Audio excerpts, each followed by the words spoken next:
They started to push each other. They started to fall. They started to shoot to each other because there was like hundreds of people on the train station. When you say shoot, you're talking about gunfire? Yes. What's your thought process and your fear or anxiety level at that point? Honestly, I still don't know. And we keep hearing sirens and bombs, and everybody was keep telling that you need to stay in that underground. You don't have to get outside because there is still bombs and attacks. And we, for sure, we knew that it will not end very soon. And I just woke her up and said, like, Nastya, you're not going to school today. And she said, why? Because she was preparing that she needs to go to school. I said, you're not going because looks like the war just started.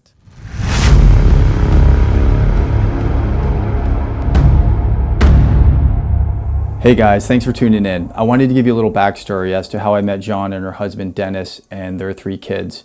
My wife and I met them at a refugee camp in Norway, in a town called Hønefoss, about an hour north of Oslo. Donating some items, seeing how we could help out, and we ended up having a conversation with Zhanna. Her English and her husband's English was really fantastic, so it was easy to communicate with them and to find out what the refugees needed at their camp. Their camp is a retired military base in Norway. We got into talking with Zhanna, and I was able to hear this incredible story that she had on leaving Ukraine on the break of the war. She took the quick decision and initiative to leave as soon as possible and not stay. She did this escape by herself with her 3 kids. She has a 12-year-old, a 3-year-old, and an 8-month-old. I want you to envision, and especially those of you who have kids, the horror of that situation, the uncertainty and the survival state of mind that you would be put in to escape a war zone and to flee your country.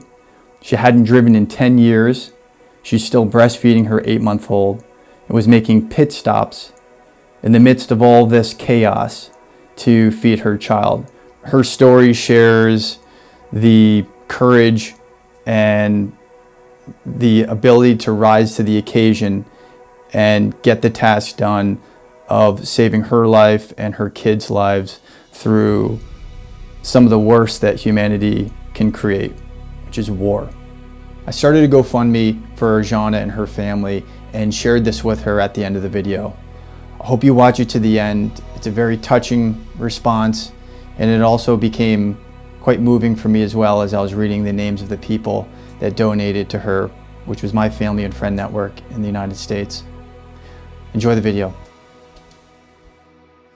I'm from Kyiv, from Ukraine. The whole my family was staying there before war, and we had normal life like all Ukrainians did. The oldest girl attended to school, the middle one to kindergarten, and then I have the small one kid. I was staying with him at home. I had a lot of plans for this Thursday and 24th of February, but it's gone in one moment when we woke up in the morning, it's 5 a.m. in the morning, and realized that the war just started. So it took for us almost 1 day to make a decision that we need to leave that place because it was not safe any longer to stay in there. Even it was a capital, and even we were told about the actions that will start from Russian side, but still we didn't believe in that. And that bad morning on the 24th of February, we realized that it started. Then we wait for 1 day, decided to leave finally, because there was a lot of people who were trying to get out from the city. It was a huge traffic, not possible to get anything like water, to take the money from ATM, so buy anything because there was a huge line of the people. And there was already some bombs, some sirens, so it started. Then we actually left Kyiv. It was, I would say, like 10 minutes decision. we started to pack everything that we saw. We just took 10 minutes, took my kids, took the stuff that I was near behind my eyes, and then we left. Who's we, by the way? Me and 3 of my kids. My husband was outside the Ukraine. He was working abroad at that moment, and even I didn't have a connection with him. I started to write him an SMS, and then in a couple hours he answered and realized that there is something happening in Ukraine. And I told him that I feel that we need to leave this place. I took the car. By the way, I wasn't driving for 10 years, and I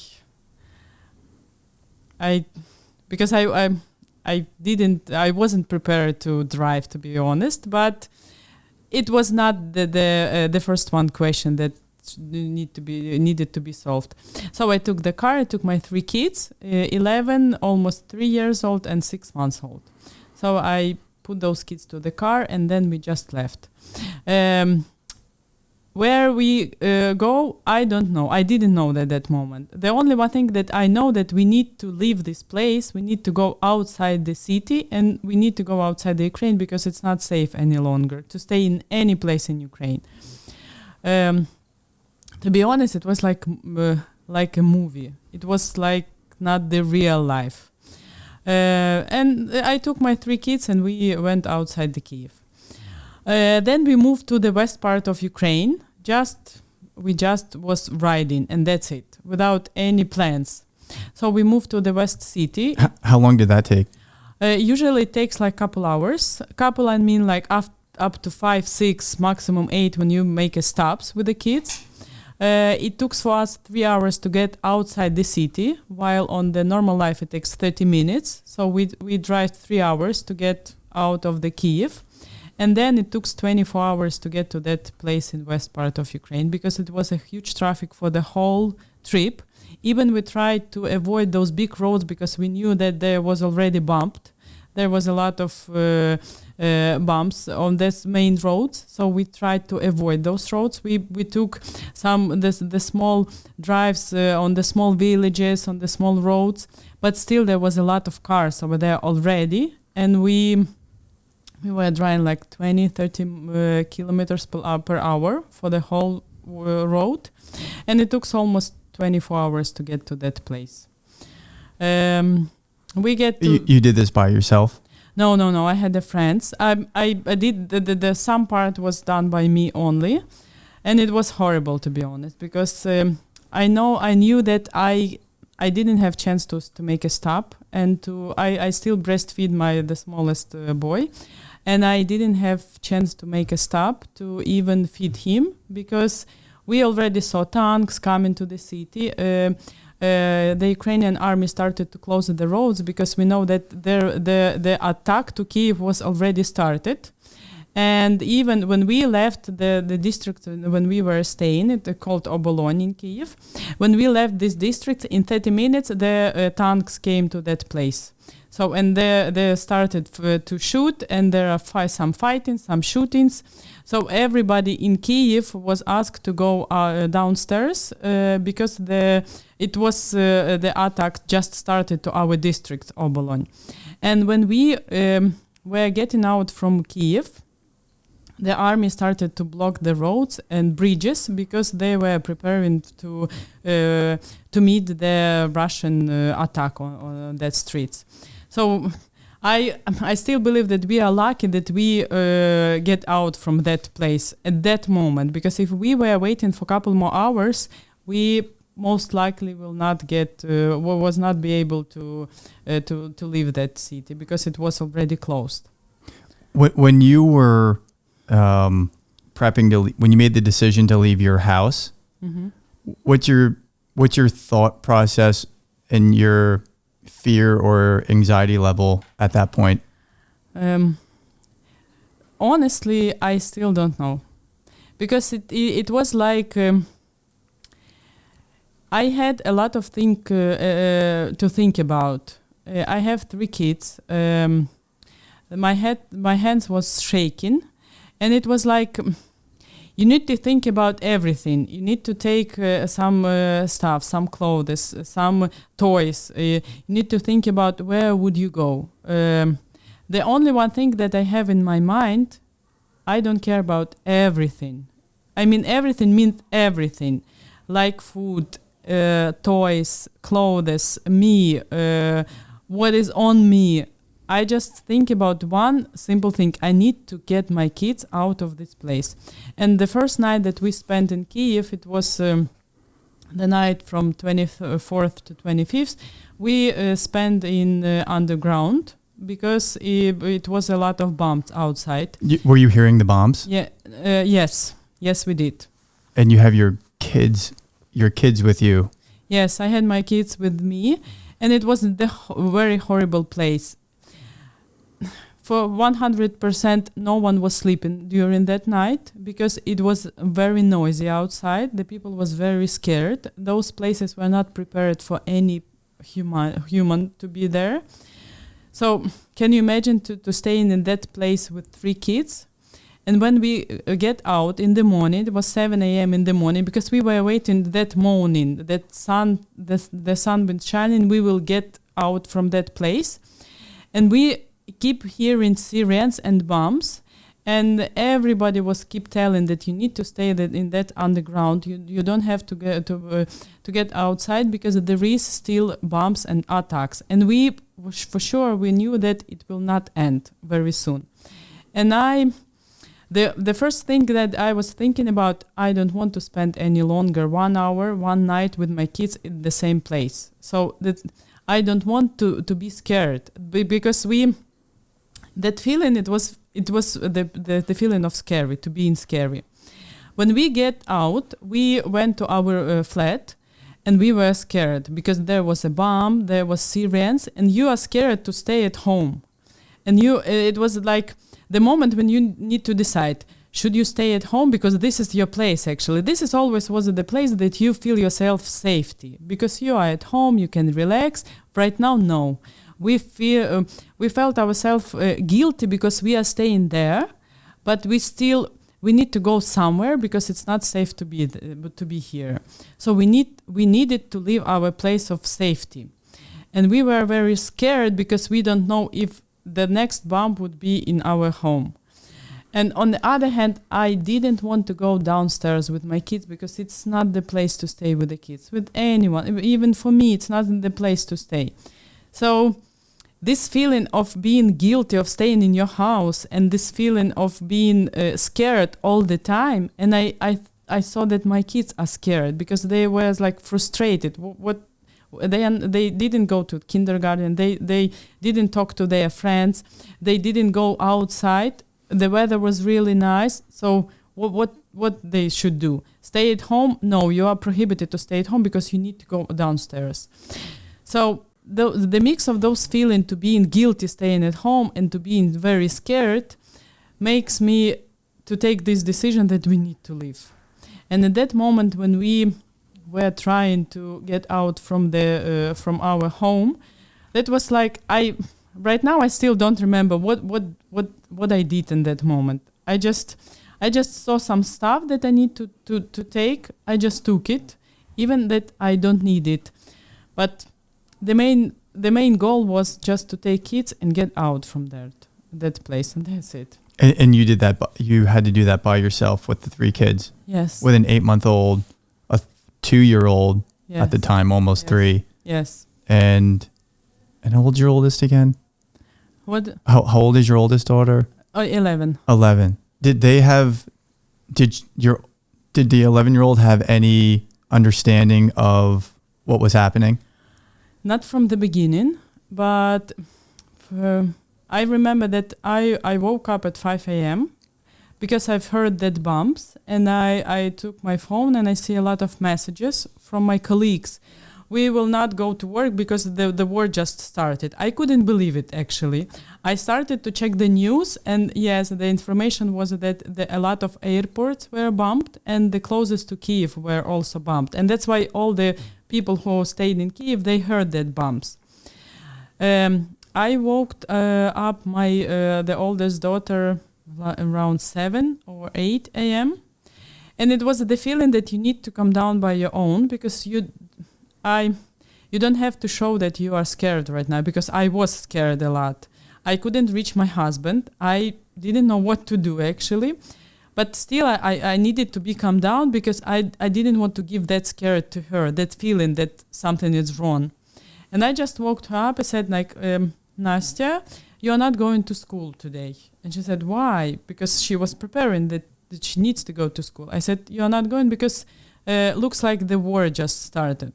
She started to cry because, I don't know, that she started crying. I said, just come down and take some stuff that you really need for couple next days.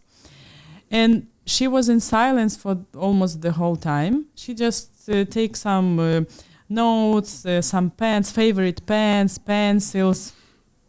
And then she realized what is happening only a day and a half after. When we went to the west part of Ukraine, we went to the train station, and we were trying to get to we left our car in one of the city. We were driving with my colleagues. They also there was 3 families. I called. This is my boss actually. I called him and said, like, are you planning to leave the city? He said yes. And I said, like, I am not a good driver, but I would like to leave the city. If you will help me, I will definitely get out from the city. And he said, yes, of course, we will help you. And there was 3 families, our family and 2 other families who were driving with us. 3 families and 3 cars, and they helped me to drive during the night, because my youngest son was crying almost for the whole trip, and I needed to stay with him in the car, feed him or play with him. And also there was the moment when I should drive and I couldn't stop, and I just had to breastfeed him on the way, just drive the car and breastfeeding him, because I didn't have any other chances. And when we went to the west part of Ukraine, we left car there, because we knew that cross the border by car was very long time process. It takes up to 5 days. And staying with 3 kids in the car during the 5 days on the border was not actually the plan with the action that we can take. So we left car and we took the train. And we were planning to take the train that crossing the border between Ukraine and Poland. And then we realized that the train will not cross the border, because there was a lot of people. So they said, like, we will not cross in the border. You need to stay in this place. So we moved to other city, one of the biggest city of the west part, Lviv. And when we were standing on a train station, there was a lot of people trying to enter the train that still will take some people and cross the border. And there was like hundreds of people there. There was so many people that they started to push each other. They started to fall. They started to shoot to each other, because there was like hundreds of people on the train station. When you say shoot, you're talking about gunfire. Yes. And when the train started to come, everybody realized that the train can take up to maximum 3% of people who are there waiting for this train. So they realized that if there are hundreds of people, but the train takes up to 100. And those understanding makes those people trying to fight with each other in order to get to this train.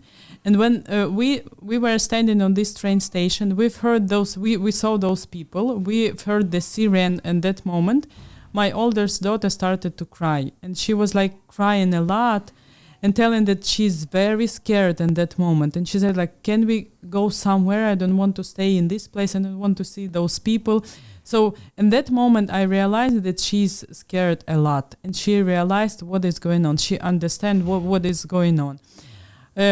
But still, we were not trying to get to the train at all, because I said that me and 3 kids, we will not get there. We will not go there in this amount of people, because it's not safe for you. And so we just stand on the train station.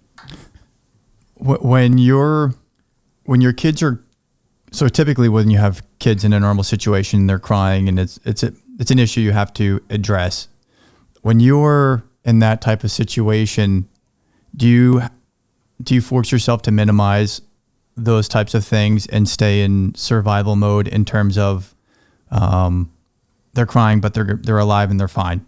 I can't feed them now, but they will be fine, and you just sort of minimize all that, or how do you process those types of things while you're trying to get out of a war zone? Yeah,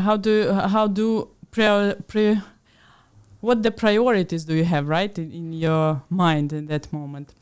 I would tell that that day, the 24th of February, changed a lot.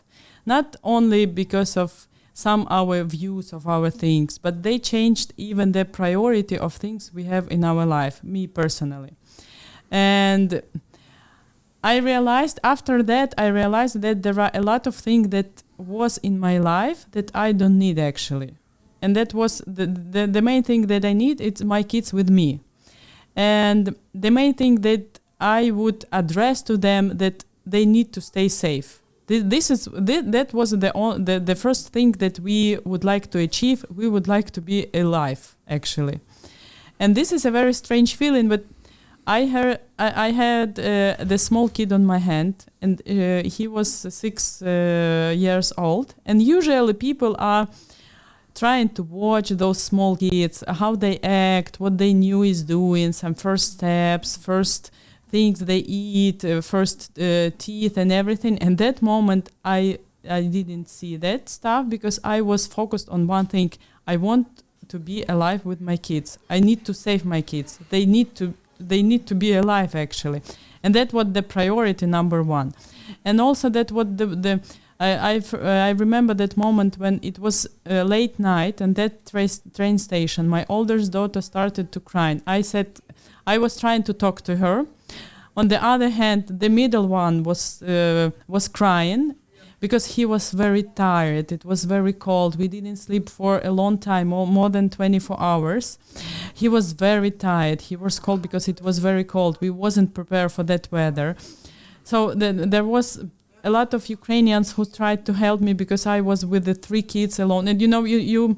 And you cannot grab all of them in one moment. I had the smallest one on my hand, and the middle one was keep telling me, please take me on your hands, take me on your hands. But I couldn't because I already have one on me. And the oldest one, my daughter started to cry.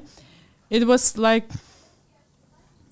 I blocked a lot in my mind at that moment. So I just trying to take things one by one and say like, when we will be on a safe place, then I will think about other stuff. Right now, we just need to think about our safety. And that was the only one goal that I was trying to achieve. And to be honest, I was not, I refused to eat and sleep for almost 3 days till the moment we got to Poland, to the safe place when we can just sit and take some sleep.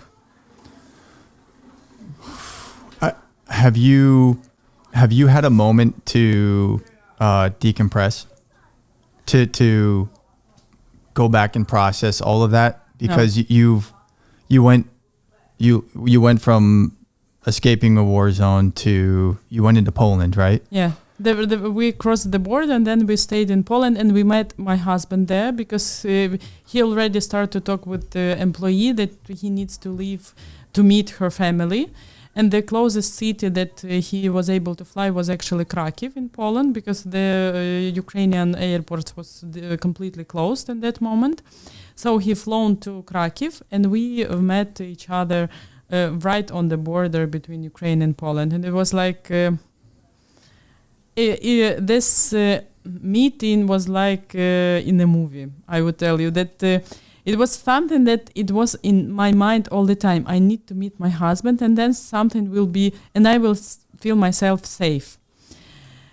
And when we met, I didn't have any chance to get back in my mind and analyze anything that was going on with us for the last 3 days already.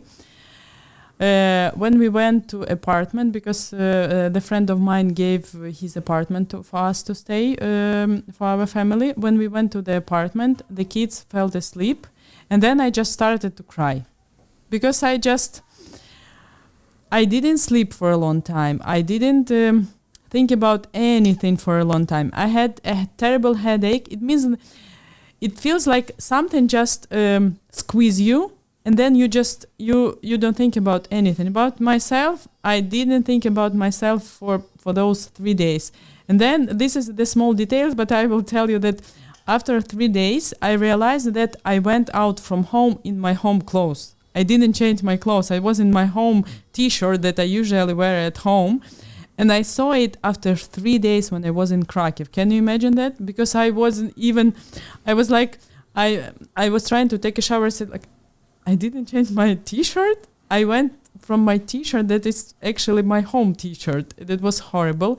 I had that terrible headache and I started to cry, meaning that emotionally I started to realize what actually happened at that moment after 3 days. And at that point you are with Dennis, your husband, right? Yeah. And so how long are you in Poland before, like what's the flow? You get to Poland, but is there any formal setup for you all, or like in terms of like how you're taken in, processed, where do you go? How are all those decisions made?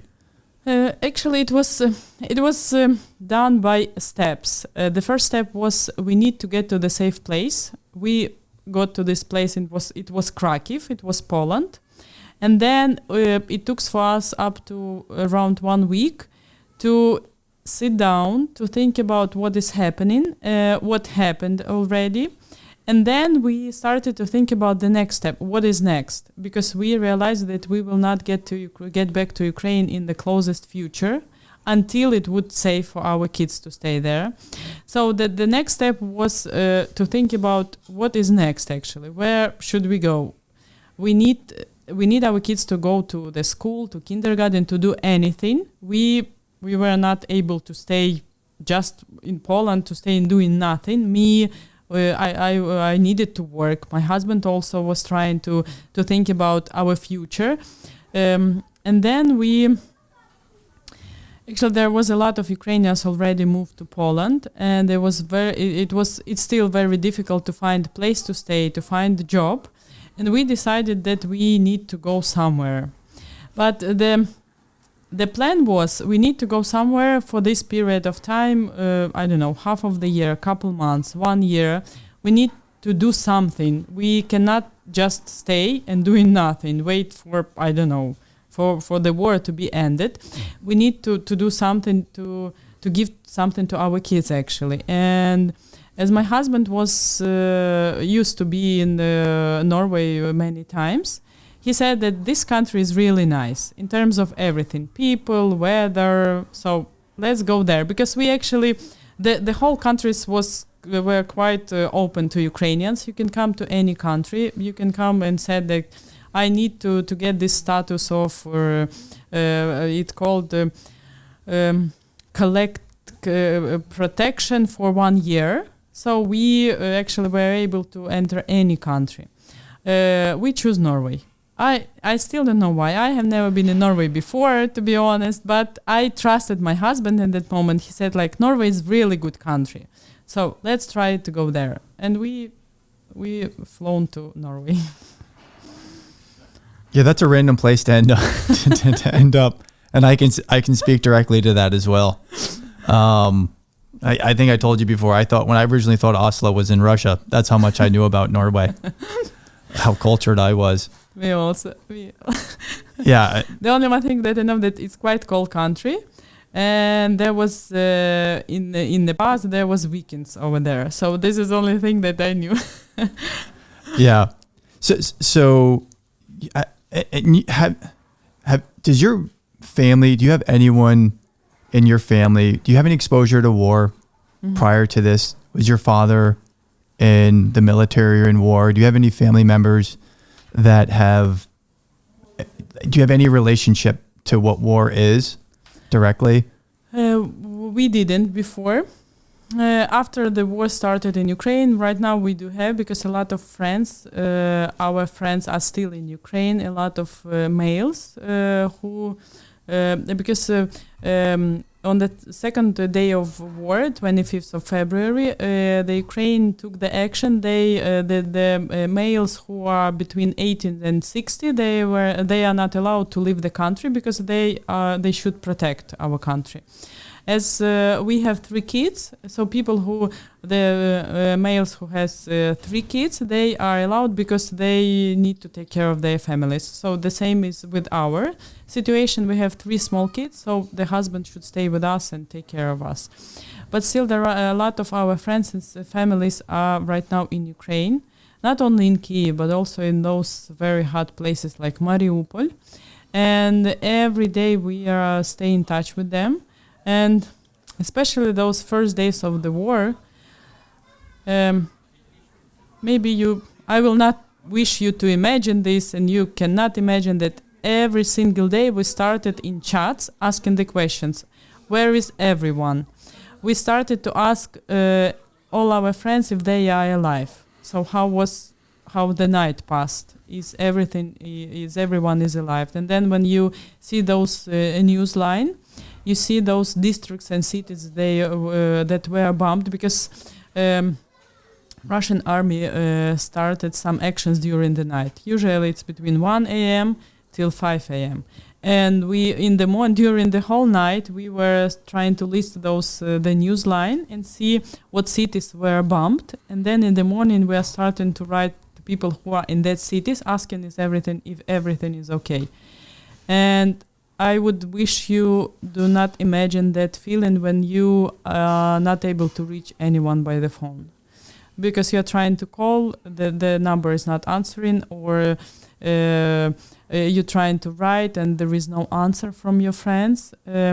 Thanks God, most of them just were downstairs and there was not connection, no internet connection, no cell phone covering in that places. And then they started to answer you, but every single morning we were trying to ask everyone, is you are still alive? Is everything is okay? But still there are a lot of people who are right now in Ukraine, and a lot of our male friends who are attending army, and they are right now they are just fighting with the Russian army in the hot places. They cannot tell a lot of details of that actions because of they cannot tell their locations, they cannot tell the details, the plans of the Ukrainian army, but they are there and they saw a lot of many rude things in their life, to be honest. You how about your family, outside of your nuclear family, your mother, father, if you have brothers and sisters? There is other topic that also discovered during this war. Many old people, they don't want to leave their places, even if the war is started. We left Kyiv, and also my husband's mother is living there. And on that morning, I called her and said, like, you need to come to our place. We need to stay together because nobody knows what will happen. And I called her mother, my husband's mother, and aunt. And we all, the family stayed in one place in our flat. And then when I decided to leave, I said that you are more than invited. Please come with us. There is enough place in the car. We will find every possible way, but you need to come with us. You need to leave that place. And they refused. And I know a lot of people the age of mine, their mothers, their fathers, they just refused to leave. They said, like, they will not go anywhere. This is their homeland. They will not leave the place they were staying for the whole life. So we will stay here. That was the answer. And also I do respect the decision. Even I cannot say that I agree with that. So they left in our flat. They stay for the whole time. They spend a lot of nights in the underground. And right now it's quite okay in Kyiv, so they keep coming back to the normal life. There's also a lot of Ukrainian families that have family in Russia as well, right? Yeah. And you can't speak on behalf of everyone, but the relationship must be affected A lot. in some manner. Yeah, I can tell you, because my family is in Russia. My mother is Russian. She's been living in Ukraine for a long time, and then she moved back to Russia because of her mother was very sick. But right now I have in Russia my mother and two of my sisters. They live in Russia. And I would tell you that starting from 2014, where it was the first part of the war between Russia and Ukraine, we stopped talking about this topic because they are watching those TV, and there was a lot of different information there. And when Russian TV you're talking about. Yes, Yeah. Russian TV. And because they are Ukrainians, they have me, they still are trying to watch some Ukrainians, international news, get some information from outside Russia, and they do understand what is going on. But still, they have a feeling that it's not true, that Ukrainians... And the news that they are telling me, they are really unbelievable. They say things like Ukrainian army is bombing by themselves. They are killing their people because they don't want those people go to Russia, because the people, Ukrainians would like to go to Russia, to be a part of the Russia. And Ukrainian soldiers said, no, you are Ukrainians, come on. And they started to shoot those people. So these are the news that they are watching in Russia.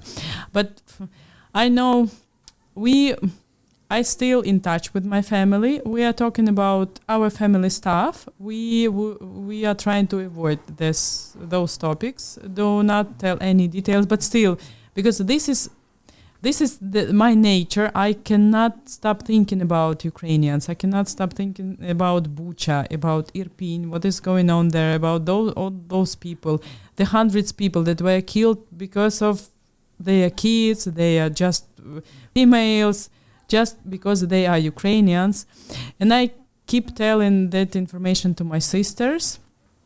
And in one moment, they refused to receive it. They said, like, stop passing this information to us because it is horrible. I said, yes, but it's not the movie story. It's the real life. And can you imagine that Russian armies is doing this? They just refused. They said, do not give us those details because they are very terrible. So they don't want to hear all that stuff from me. And I know a lot of people who has the part of family in Russia, Russians. They even stopped calling and said, do not call us because we will have a lot of problems because you are Ukrainian and you're trying to reach us. Even the close family, like mothers, sisters, brothers, they just said, do not call us. This is actually I know that historically a lot of Ukrainian families has their parts in Russia, and the same Russians has a lot of relatives in Ukraine. Because historically there was some period of time that was a USSR and we were moving from different places between Russia and Ukraine right now. And right now I do realize that even, I don't know, one day the war will be stopped. Still, there should be 100 years when our Ukrainians and Russians will start to talk to each other. Because right now I know that Ukrainians and Russians, people just hate each other. And the Russian TV and the media keep telling that Ukrainians hate Russians. They sleep and dreaming how to kill Russians. And the same for Ukrainians, because we know that Russians are doing those stuff with our people. Ukrainians hate Russians, and the same Russians hate Ukrainians. And this is true. That will not fix in the closest 100 years, I believe. Yeah, I believe it. It's... I mean, you have a number of tough factors on your plate right now between the stress of leaving your home, your everything. You've left everything. Yes. In a war situation. Yeah. Which is the highest elevated situation that I think humans can create. Yeah. And then you have acclimating in a new place with nothing other than your family. and then you have the strain with the relationship with family in Russia, and that'll always be there. Yes. I mean, that's a tough one to just overlook. Yes. I mean, and then for anyone that hears your story, to try to put themselves in your shoes on the stress load involved with all of that.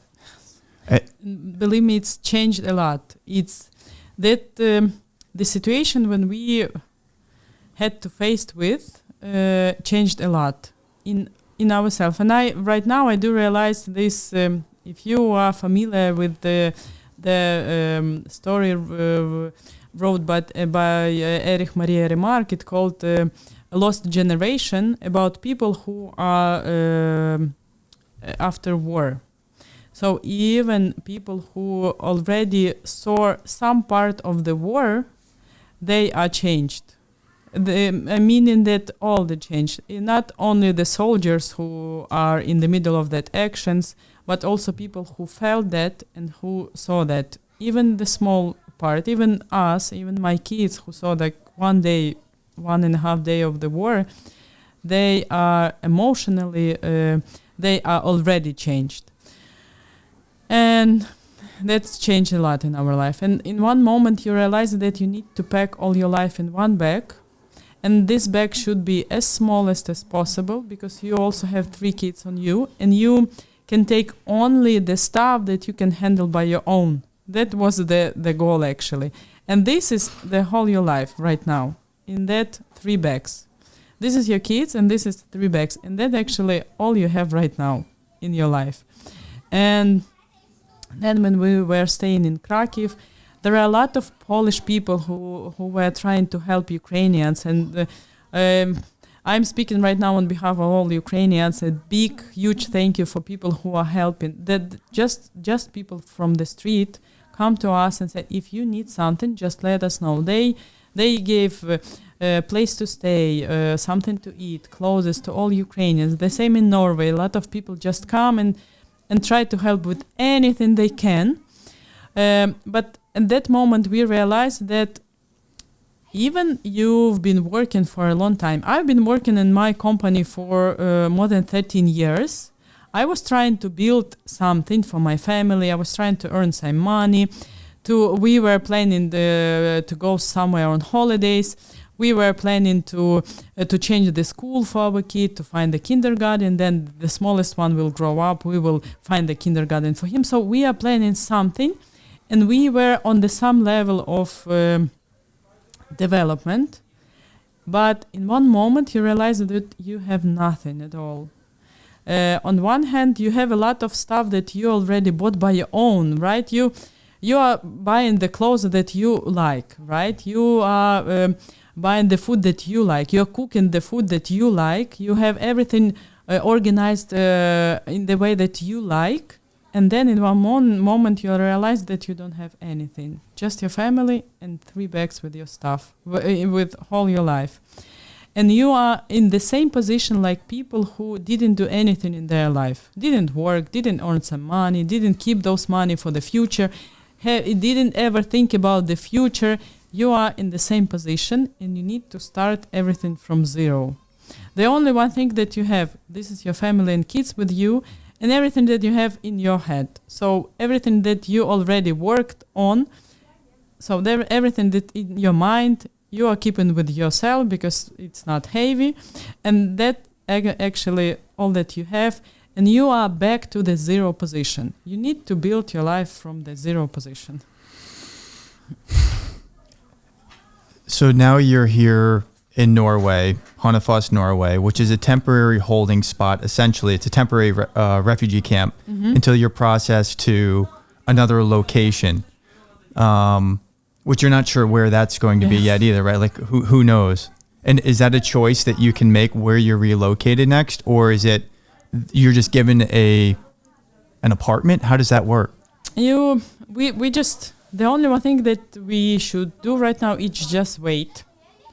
We don't know for how long, to be honest, and nobody can tell us, because we are keeping asking for how long. We should even imagine some plans, not build, but imagine some plans for us for the future. Nobody knows. We were told that it can take up to 1 month, 2 months, 3 months. If we asked, can it take up to half of the year? No, it's going to be 2 or 3 months maximum. And this is true that we don't know where we would be sent because we asked for some requirements where we would like to go.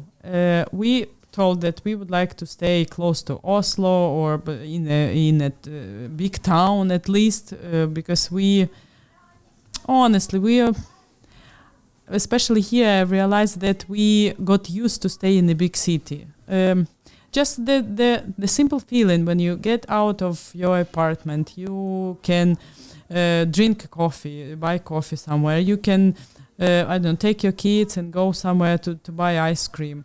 We didn't get used to stay for a long time in a small village. That's why we just asked, can you please try to find place in some big city, even the middle, small city, but it would be city. So we just ask for some requirements, and that's it. But still, one day we should receive the information that we found a place for you, so you have a couple hours and you are going there, for example, and we don't know where it would be. I hope it will not be very north, because I don't want to stay in a very cold place. But still, yes, it is. And we asked if we, for example, would not like that place, can we refuse it? Can we ask for another chance to find to ask you to find another place? And the answer was no. You cannot refuse what you will be given. This is this is also interesting. So you're not. I mean, you can't mentally settle right now. Yeah, but the only one thing, if we have some friends, relatives, if my husband will find a job somewhere, and the employee said that I will hire this guy, I will give him a job, we can come to commune and said, we already found the job. Can you please try to find a place to stay in this commune, in this city? And it helps us to give the direction to UEDI. This is the company, I don't know, who is trying to place us. So we can give them direction, keep telling that we have friends, relatives, or work in that place, but it also not a big promise. They said that we will do our best to find a place in this city, but they cannot give you 100% that it would be that city. And I also think it's important to mention too your day-to-day life here. So it's I don't know, maybe 200 people or so, families? 150. 150 people. Ukrainian families. So it's small children, infants, kids. Yes. But not everyone's English is great here, but yours is. Yes. So you've naturally risen to like the face of everyone here. So when this whoever hero who is this company that's managing this camp, which was a retired military camp when everyone showed up. It was in the woods for years, unused, from what I understand. Yeah. I don't know years, but it was out of use. There was mold and... almost 3 years it was not used. Okay. This is it was closed, but the last time it was used, it was 2.5 years ago, when the refugees from Syria, I believe, was staying here for some period of time also. But so you're able to keep your job because your job is based in Poland. So you're able to work virtually for now. But you have 3 kids to tend to throughout the day. And then in the evening is when you start work. Yeah. In the midst of all of this, you're still trying to make an income. Yeah. And so your work, what time do you start working? Actually, I'm working during the whole day when I have moments on the phone, on the computer. But basically, when my oldest kid is sleeping during the day or during the night, I start to do something on my job. And you have an 8-month-old, so you just sleep with an 8-month-old is never great, as is on a good day. Yes. And you're inside of this room, which I'll get some footage of, but it's a small room. that the whole with military bunk beds that the family stays in. Yeah. So, and you have you had any time for yourself? Probably not, right? No. Not at all. First of all, you don't have place for your own. The only one minutes that I have for myself, and there is a really good nature outside. This is a really good place outside. If I was at the kind of wood, there are, and when I'm waking up 6-7 a.m. and my son is still sleeping, I have like 15 minutes to go outside, just to stand, just to think about my own. This is actually that for 15-20 minutes that I can keep for my own. But the rest of time, this is true that we don't have. My daughter is still attending school online. This is a couple hours in the morning, but she's quite independent. She's already 11 years old, so she can take care of herself. The middle son is not attending any kindergarten, so we need to play with him also. We need to do some actions with him, to go outside, to play balls, I don't know, to draw something, to do anything, because we need to keep him occupied. And then I need to stay with the smallest one. And during the whole day, you need to be a mother of your kids without all the proper place to your kids. We have only one room, so there is no two rooms when you can stand with someone or just alone. There is not possible to give your kids to any kindergartens or any schools for half of the day, for the whole day, and just spend some time with yourself or doing some your own businesses. So everything is mixed in this one place, and you just need to adapt to it, and that's it. But still, right now I found a possibility to get energy inside myself. I do like sport, and this is the only one. This 45 minutes of workout, this is the time that I can turn off my head and do not think about anything, just doing sports. And I already started to do in here, even get some group of people who would like to also to get some sports. And I started to do it 3 times a week. So this helps me a lot to refresh myself. Yeah, I'm very impressed on how quickly you and Dennis have adapted. Yeah, well, we invited you over, and we live 4 miles away, uphill, like hills. And you showed up. You insisted on walking, which I understand. It's a pretty place to walk. But you showed up by yourself with your 8-month-old strapped to your 3-year-old. You were carrying a kid's bicycle, and then your oldest daughter was walking. And it snowed. I think it started to snow that day. It was very cold. It was cold. And you showed up with a smile. And you stopped at the store to buy us flowers and candy. And you did it with a smile. Yeah. And I asked where your husband was, and you told me that he had gone to find a boxing gym in Oslo. Like he just figured his way out to get into his program. Yes, to get out from by himself, to get himself somewhere. I think that also because there was a different circumstances for each of people who are here, actually, for all Ukrainians. And the question, you have 2 ways. One hand is you just can disappoint and sit and say that everything is very bad. I don't like place where I'm staying. I want to go home, because we still in my mind also, I still do have a feeling that this is very temporary. I still do have a feeling that I'm gonna go back to Ukraine very soon. I still imagine the weather in Ukraine right now. It's usually used to be in April. I still imagine those chestnut in Kyiv streets. So I still do have a feeling that this is very temporary. But on the other hand, me and my husband, we realized that we need to live in those circumstances that we have right now. So we don't have any other chances. We can cry or we can smile and do whatever we can in this place, actually. And that's why we started to build our life here, even if it is temporary. We know that it's temporary. So we just take life like as it is. Where do you see the future for you guys in the next year? Is that even, are you month to month or week to week? In terms of like even what country is Norway the place you want to stay? Do you want to go end up in another country?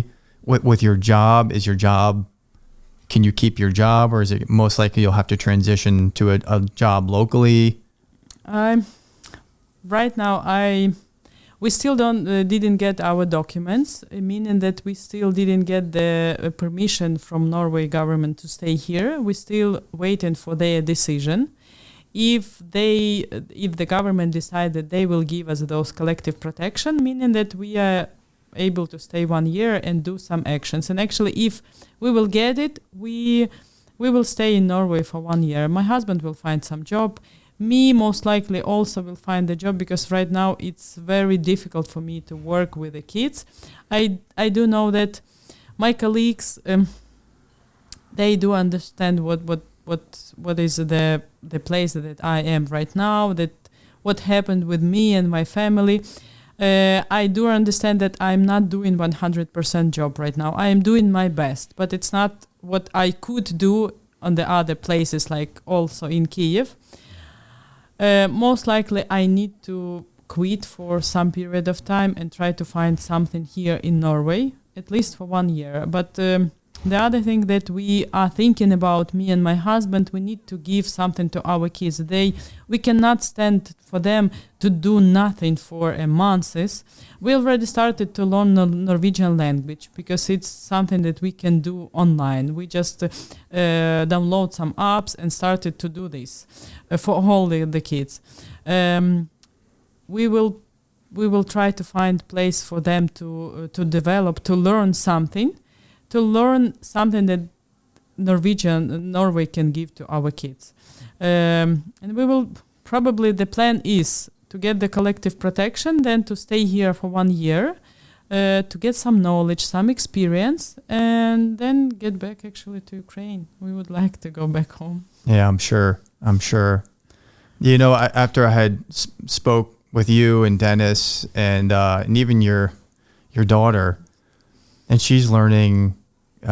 She speaks English very well. Yeah. Very well.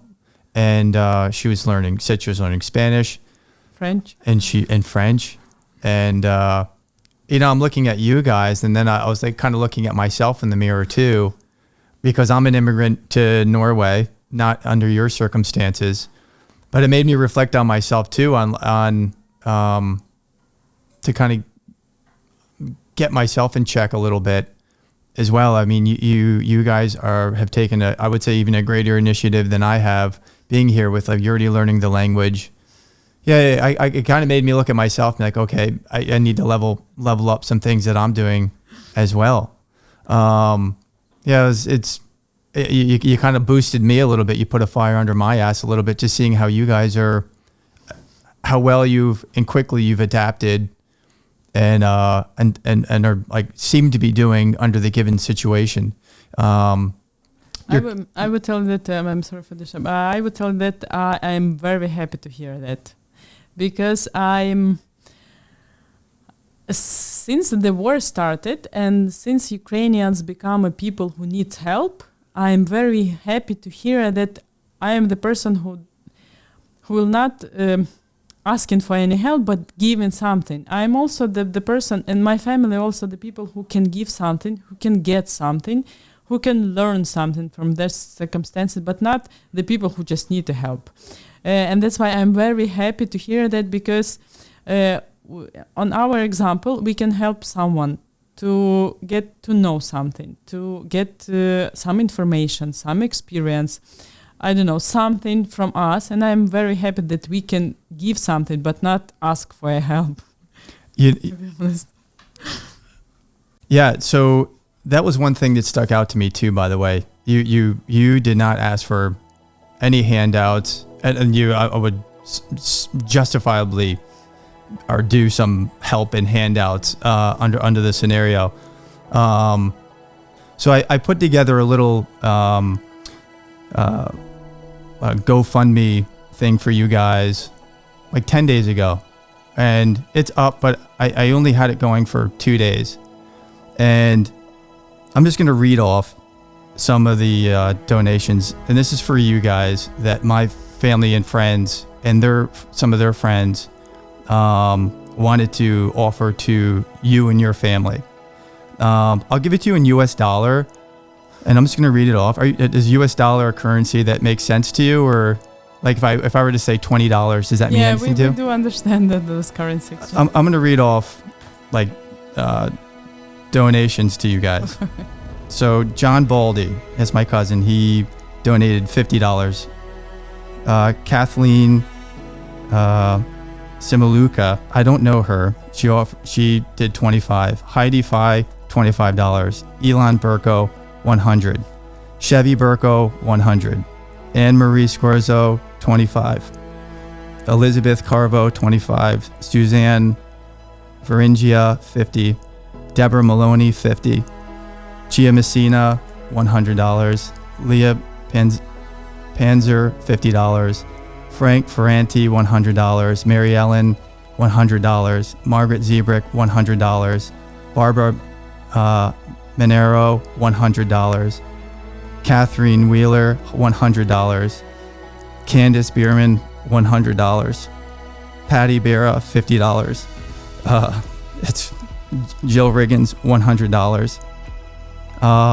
Mary Delamatane, $100. Linda Franks, $200. Michelle and Rich Benevento,